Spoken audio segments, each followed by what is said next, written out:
So let's talk about chess. We're looking at a game that's way more than just 64 squares and 32 pieces. Its history is as deep and complex as any grandmaster strategy.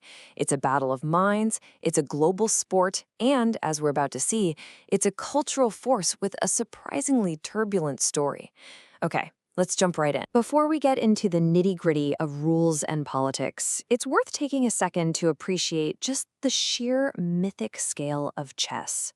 The Persian poet Omar Khayyam, he just captured it perfectly centuries ago.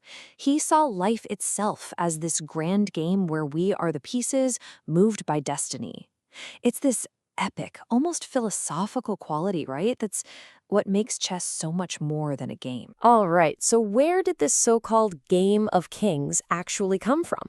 Well, it wasn't a European parlor. Its origins are thousands of miles away, in the courts and on the mock battlefields of ancient empires. I mean, look at this journey. The game we know as chess didn't just pop up out of nowhere. It evolved as it traveled across the entire world. It started out as Chaturanga back in 7th century India, basically a war game on a board. From there, it traveled the Silk Road to Persia, then it spread with the Islamic Golden Age right into Europe. But the game that landed there? It wasn't the one we play today. It wasn't until about 1475 in Spain that this crucial change happened.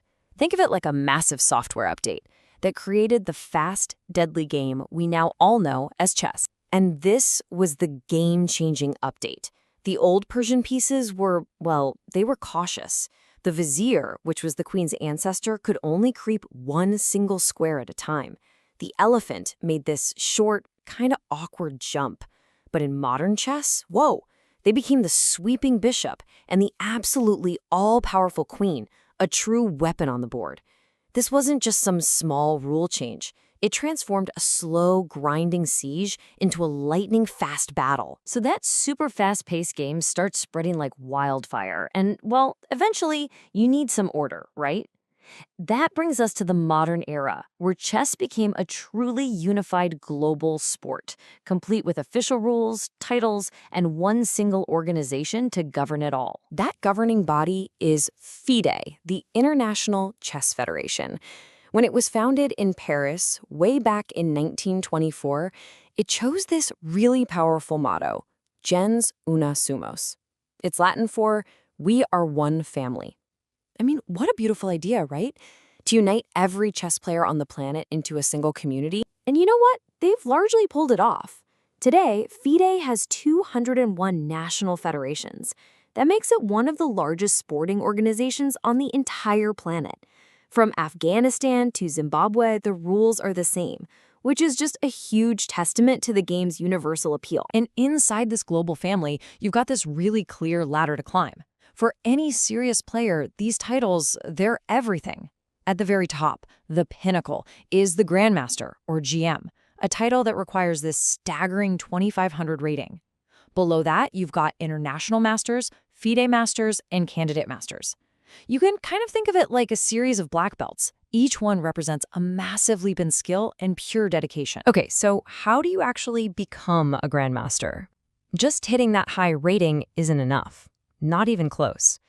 You also have to prove you can hang with the absolute best under intense pressure. And that's what a norm is. It's like having a world-class breakout performance in a single super elite tournament. You have to earn 3 of these things, which is why the path to Grandmaster is considered one of the most grueling achievements in any sport, period. But remember that whole one family motto? Well, in reality, it hasn't always been so harmonious. The beautiful ideal of chess has often collided head-on with some really messy, political, and, very human problems, putting its governing body, FIDE, right in the center of the storm. So, what are the big gripes? If you listen to players and chess journalists, the criticisms against FIDE usually boil down to these 4 things: controversial rules, political games, a shaky response to cheating, and a lot of questions about where the money comes from and where it goes. Take politics. This is a big one.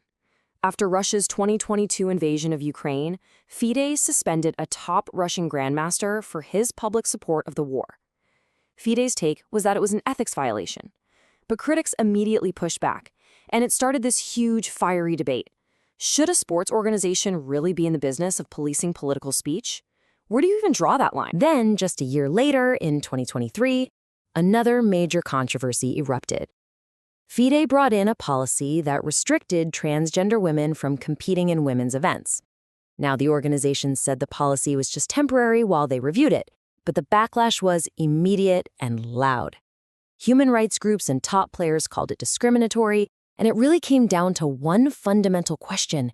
In a game of the mind, what possible physical advantage are you banning? So with all this turbulence, all this controversy, you really have to wonder, why is chess still so powerful?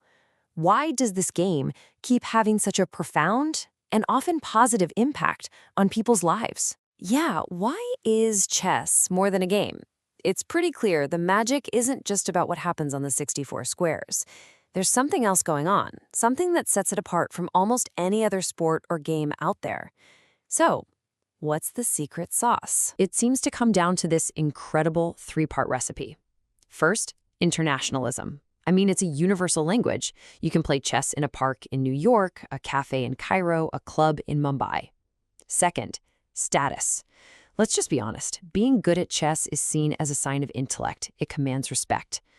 But here is the crucial third piece, the absolute kicker, accessibility. Unlike almost any other high-status skill, you don't need a bunch of money. You don't need a fancy club. All you need is a phone and the drive to learn. And that combination, that is the whole magic right there. Universal respect, plus basically zero cost to get in the door. It makes chess one of the purest meritocracies on Earth. It is a powerful tool that can level the playing field, offering a real path to global recognition for anyone, anywhere, no matter their background. And this brings us to the endgame of our explainer, and to the central tension that really defines chess here in the 21st century. On one side of the board, you have the game itself.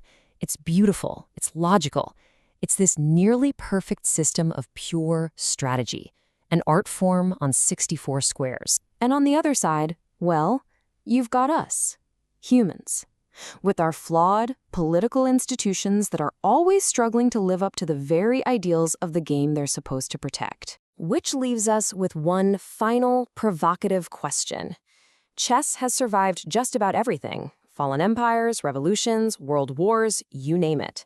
But now, as it faces all the modern pressures of politics and money and scandal, could the greatest threat to the king's game actually be coming from the inside? Can this perfect game survive its imperfect keepers? The next move is everything.